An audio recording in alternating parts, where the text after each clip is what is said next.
रामकृष्ण हरी मैत्रिणींनो, स्वागत आहे आपले सर्वांचे। आजच्या व्हिडिओत आपण बघणार आहेत बोटनेक ब्लाउज, मागे पुढे बोटनेक प्रिन्सेस कटमध्ये, ते सुद्धा 38 मापाचं। ठीक आहे, तर आपण माप बघूया। मी तुम्हाला सर्व जे माप आहे ते स्क्रीनवरती देत चालत आहे। तुम्ही सर्व माप नीट लक्षपूर्वक पाहू शकता। उंची प्लस 1 इंच, शोल्डर मी इथं घेतलेला आहे 7.5। त्यानंतर आपला इथं मुंडा आहे 7.5चा। शोल्डर व मुंडा आपल्याला सेम घ्यायचं असतं 7.5 38 मापासाठी।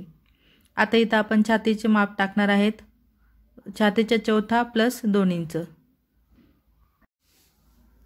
आता आपण इथं मुंड्याचा आकार देणार आहेत। बोट नेक असल्यामुळे आपण एकदम मस्त छानपैकी खोल असा आकार दिलेला आहे।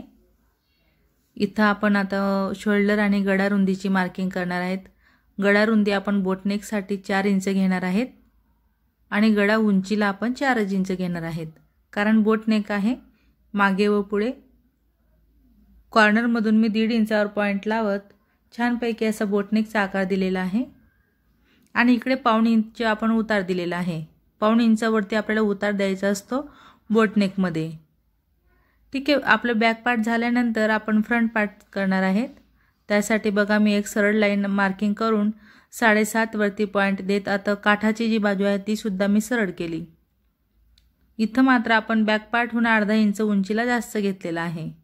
फ्रंट पार्ट साठी आपल्याला नेहमी बॅक पार्टहून अर्धा इंच उंचीला जास्त घ्यायचं असतं। इथं नेहमीप्रमाणे आपण जसं बॅक पार्टचा मुंडा घेतला तसंच फ्रंट पार्ट साठी सुद्धा आपण सर्व मार्किंग करून घेणार आहेत। म्हणजे तुम्हाला कळायला हवं त्यासाठी मी तुम्हाला बॅक पार्ट सारखं इथं मार्किंग करून दाखवत आहे। आता त्यापुढे आपण 1 इंच जास्त घेतलेला आहे आणि आता फ्रंट मुंड्यासाठी बघा 1 इंच आतमध्ये घ्यायचं असतं आपल्याला। बॅक मुंड्याचा आकार होऊन 1 इंच आतमध्ये घ्यायचं आणि तो पॉइंट शोल्डरला टच करत छानपैकी मुंड्याचा गोल आकार द्यायचा आहे। आता इथं आपण पुढची गळा रुंदी देखील आपण 4च घेणार आहेत। उंची आणि रुंदी बोटनेकचा छान असा आकार दिला गेला। टक्स पॉइंट घेतला आपण छातीचा चौथा प्लस 1 इंच, म्हणजे 10.5 वर मी पॉइंट दिलेला आहे। इथून आता आपण बरोबर घेणार आहे 4.5 वरती पॉइंट आणि तीच लाईन आपण खाली अशी टच करणार आहेत। अर्धा इंच ह्या बाजूला घ्यायचा आहे, 2 इंच त्या बाजूला घ्यायचा आहे, 2 इंच सरळ आणि असं मेन पॉइंटला क्रॉस करायचा आहे। आता स्केलच्या मदतीने मुंड्यामध्ये क्रॉस करत आपण असे पॉइंट टू पॉइंट प्रिन्सेस कटचा आकार इथे देऊन घेतलेला आहे। आता तोच पॉइंट टू पॉइंट जो आकार आहे तो आपण गोल आकारात करणार आहेत। ठीक आहे, अशा पद्धतीने आपल्याला छान असा मस्त प्रिन्सेस कटचा आकार इथं देऊन घ्यायचा आहे। बघू शकता किती सुंदर आकार आला। आता इथं बघा कमरेचा चौथा प्लस हा जो टक्स आहे आपण घेतलेला 2.5 इंचाचा तो टक्स 2.5 इंच पुढे वाढवला। 2 इंच नेहमीची शिलाई मार्जिन आणि आपण डायरेक्टच कापडावर कटिंग करत आहेत, त्यासाठी 1.5 इंच अजून एक्स्ट्रा मार्जिन आपले पार्ट जोडण्यासाठी।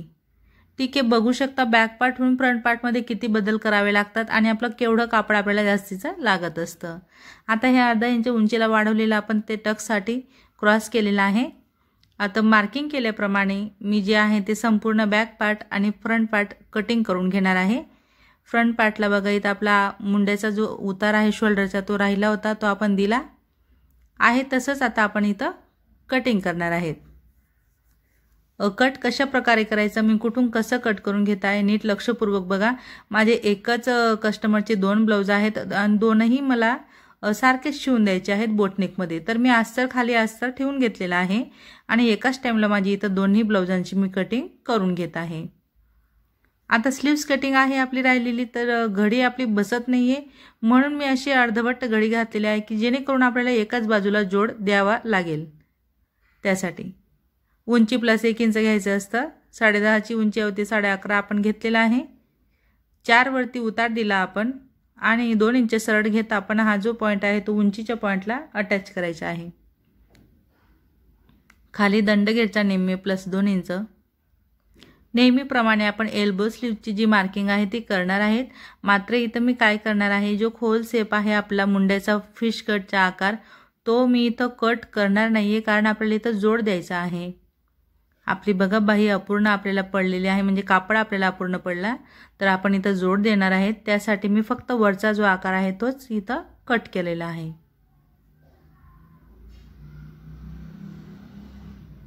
आता संपूर्ण अस्तर आपण मेन कापडावर कट करून घेतलेला आहे आणि बाकीचे पार्ट मी स्टिचिंग सुद्धा करून घेतलेले आहेत, कारण तुम्हाला एकाच व्हिडिओमध्ये कटिंग आणि स्टिचिंग संपूर्ण दाखवायची आहे आणि ते म्हणजे फिटिंग महत्त्वाचे आहे।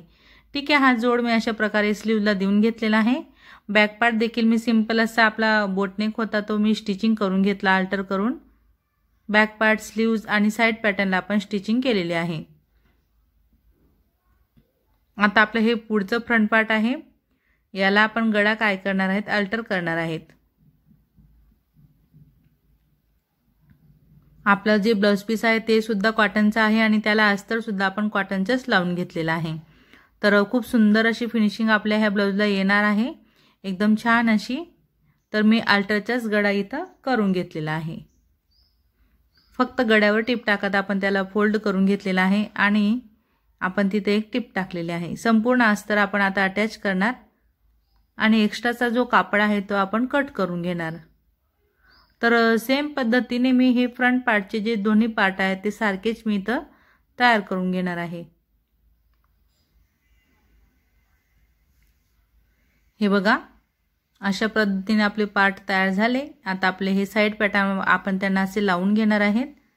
बरोबर बघायचं कुठलं पार्ट कोणत्या साइडचा आहे आणि लावताना मात्र आपल्याला खालूनच सुरुवात करायची आहे। नीट लक्षपूर्वक बघा, कुठंच सल पडायला नको, आपला कुठंच प्लेट यायला नको याची काळजी घेत तुम्हाला हे जे पार्ट आहे ते असं जॉईंट करायचं आहे। खालून सुरुवात करायची केव्हा आपण प्रिन्सेस कटचं पार्ट जोडत असताना डबल टिप टाकायची आहे। बघू शकता किती सुंदर असा पफ तयार झालेला आहे, एकदम छान असा पफ क्रिएट झालेला आहे आणि ब्लाउज जे आहे ते अंगात घातल्यावर सुद्धा फिटिंगला खूप सुंदर असा आलेला आहे। आता आपण हे दुसरं पार्ट देखील अशा पद्धतीने जॉईन करणार आहेत, जसं की मी तुम्हाला खालून सांगितलं त्याप्रमाणेच खालूनच आपल्याला जोडून घ्यायचं आहे। ठीक आहे, दोन्ही फ्रंट पार्ट तयार झाल्यानंतर आपल्याला दोन्ही पार्ट एकमेकांवर असे ठेवून घ्यायचे आहेत आणि आता आपल्याला कमरपट्टी लावण्यासाठी खालचा पार्ट सरळ करायचा आहे। बघा, अशा पद्धतीने आपण कोस जो आला होता तो काढलेला आहे आणि 2 इंच रुंदीला मी पट्टी इथं घेतलेली आहे कमरपट्टी लावण्यासाठी। सर्वप्रथम आता आपण कमरपट्टी लावणार आणि मग नंतर आपण आय हुक पट्टी इथं लावून घेणार आहेत। ब्लाउज आपलं बोटनेकचं आहे, तर याला हुक बरोबर 7 ते 8 असे हुक या ब्लाउजला येणार आहेत, कारण आय हुक पट्टी खूप लांबलचक आपली इथं येणार आहे।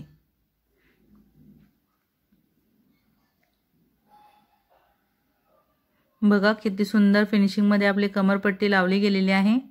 दोन्ही पार्ट आपण सेमच इथं तयार केले। आता आपण ही जी आहे ती हुक पट्टी लावणार आहेत, म्हणजेच ही पट्टी संपूर्ण आतमध्ये जाणारी आहे। अशा पद्धतीने खाली आणि वर फिनिशिंग असल्यामुळे आपण दोन्ही बाजूने पट्टीला फोल्ड केलेला आहे। त्यानंतर आपण त्याच्यावर दाबटीप टाकत संपूर्ण जी पट्टी आहे ती आतमध्ये फोल्ड करणार आहेत। अशा पद्धतीने हवं तर तुम्ही इथं नंतर हात शिलाई सुद्धा करू शकता फिनिशिंग साठी, पण मी असंच राहू देते। टिप टाकलेली एकदम छानच वाटते आणि हुक सुद्धा आपले चांगल्या प्रकारे इथं लावले जातात। आता नेहमीप्रमाणे जसे की मी मशीनचेच आय बनवत असते, तर मी आय पट्टी देखील इथं लावून घेते आणि मशीनचेच मी इथं आय तयार करणार आहे। ठीक आहे, म्हणजे तुम्ही मी भरपूर अशा व्हिडिओमध्ये तुम्हाला आय दाखवलेले आहेत की कशा पद्धतीने आपण मशीनवर आय तयार करू शकतो। तर आपण इथं जास्त वेळ आपला वाया न घालवता आपलं जे मेन महत्त्वाचं आहे बघा, लॉंग स्लीव्ज आहेत म्हणजे एल्बोपर्यंत स्लीव्ज आणि ब्लाउजची संपूर्ण फिटिंग मला तुम्हाला दाखवायची आहे की आपल्या ज्या शिलाईंच्या ज्या लाईन आहेत, शिलाई जी आहे ती आपली सरळच कशा पद्धतीने येऊ शकते हेच मी तुम्हाला आज इथं संपूर्ण व्यवस्थित क्लिअर दाखवणार आहे। आपलं फ्रंट आणि बॅक दोन्ही पार्ट तयार झाल्यानंतर अशी घडी घालायची आहे, एकमेकांवर पार्ट ठेवत चेक करायचं कुठलं पार्ट जास्त येतंय का। खालून फिनिशिंगचं पार्ट आहे तर ते जोडत वरती जेवढं काही एक्स्ट्रा येतंय आपलं मुंड्याचं पार्ट ते आपण कट केलेलं आहे। आता आपण फ्रंट मुंड्याला थोडासा असा आकार देणार आहेत, कारण आपण ऑलरेडीच कट करत असताना त्याला आकारानेच कट केलेला आहे, तर नॉर्मल असा आपण फक्त शेप तिथं दिलेला आहे। आता आपण शोल्डर जोडून घेणार। शोल्डर जोडून झाल्यानंतर बघा आता आपलं हे जे काही एक्स्ट्राचे शोल्डर पार्ट उरत आहे ते आपण कट करणार आहेत। आता इथं आपल्याला कमरेच्या चौथा प्लस 2 इंच चेक करायचा आहे आणि जेवढं काही आपलं एक्स्ट्राचं येत आहे ते आपण असं कट करून घेणार। ह्या ज्या छोट्या छोट्या गोष्टी आहेत ह्या टिप्स तुम्ही लक्षात घ्या आणि फॉलो करा, तेव्हाच तुमचं ब्लाऊज खूप सुंदर असं फिटिंगला येणार आहे आणि फिनिशिंगसुद्धा खूप छान अशी येणार आहे। स्लीवसुद्धा आपल्याला बघायची आहे जोडत असताना की दोन्ही पार्ट आपले मार्जिनचे सारखे येत आहेत का आणि स्लीव्ज आपल्याला पुरते का बरोबर। बघा मी तुम्हाला स्लीव्स कटिंग करत असताना दाखवली होती की आपण 9.5चीच घडी घेतलेली आहे आणि स्लीव्स तुम्ही बघू शकता, मी प्रत्यक्ष तुम्हाला इथं लावून दाखवत आहे। मला स्लीव्स कुठंच कमी पडलेली नाहीये, अगदी बरोबर अशी पुरलेली आहे। तुम्ही सुद्धा माझे व्हिडिओ बघून जर ब्लाऊज कटिंग आणि स्टिचिंग करत असणार 2 इंच जर तुम्ही मार्जिनमध्ये घेत असणार तर तुम्ही स्लीवची घडी बरोबर छातीच्या चौथा अशी घेत जा। डबल टिप टाकून झाल्यानंतर आता आपण अल्टरची फिनिशिंग करणार आहेत, म्हणजे शिद्यावरून मी टिप टाकून घेते। अगदी काठावरून आपल्याला शिद्या पाठवरून टिप टाकायची आहे आणि आपल्याला एक्स्ट्राचं पार्ट कट करत आता त्याला पलटवून उलट बाजूने टिप टाकायची आहे। बघू शकता जोड सुद्धा आपले सारखे आलेले आहेत एकमेकांजवळ बरोबर। खाली वर आपलं एवढंसं सुद्धा पार्ट इथं होणार नाही जर तुम्ही काळजीपूर्वक अशा पद्धतीने फिटिंग करत असणार तर। आता आपण व्यवस्थित फिटिंग केली, आता आपण तिथं फिटिंगची मार्किंग करणार।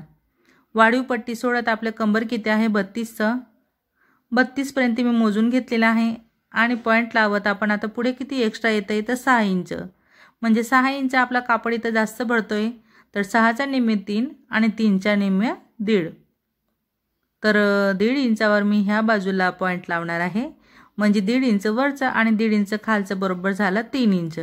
3 ह्या बाजूला आणि 3 त्या बाजूला असं मिळून आपलं टोटल 6 इंच आपलं इथं वजा होणार आहे, म्हणजेच आपल्याला बरोबर तयार 32चं कमर मिळणार आहे। इथं छातीच्या चौथा मोजायचा आहे, 9.5 वर मी पॉइंट लावला। स्केलच्या मदतीने आपण सरळ एक मार्किंग केली, त्यानंतर आपण इथं दंडगेरच्या निम्मीचा पॉइंट लावला आणि तोच पॉइंट आता आपण बरोबर इथं असं सरळ केलेला आहे। बघू शकता एकदम एकाच लाईनमध्ये आपली इथं टिप येणार आहे, शिलाई एकदम सरळ अशी येणार आहे। जरी लांब स्लीव्ज आहे तरी देखील आपली शिलाई जी आहे ती एकदम सरळ अशी इथं येणार आहे। तर आता बघा सर्वप्रथम मी फिटिंगची टिप टाकली आणि त्याच्या शेजारी 1.5 इंचावरून मी बाकीच्या ज्या आहेत त्या मार्जिनच्या टिपा टाकून घेणार आहे।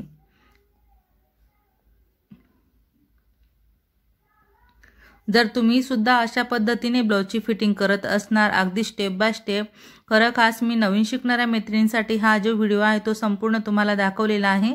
छानपैकी मी जशी फिटिंग केली तशीच तुम्ही सुद्धा करा आणि शोल्डरचा हा जो काही जोड आहे तो सुद्धा अशा पद्धतीने असा फोल्ड करून घ्यायचा। तर खूप सुंदर असं फिनिशिंगमध्ये मी दोन्ही ब्लाऊज शिवून घेतलेले आहे। तर शेवटपर्यंत तुम्ही माझा व्हिडिओ बघितला त्याबद्दल तुमचे सर्वांचे खूप खूप धन्यवाद।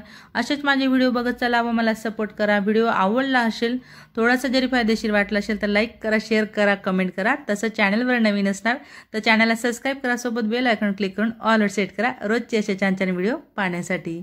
धन्यवाद।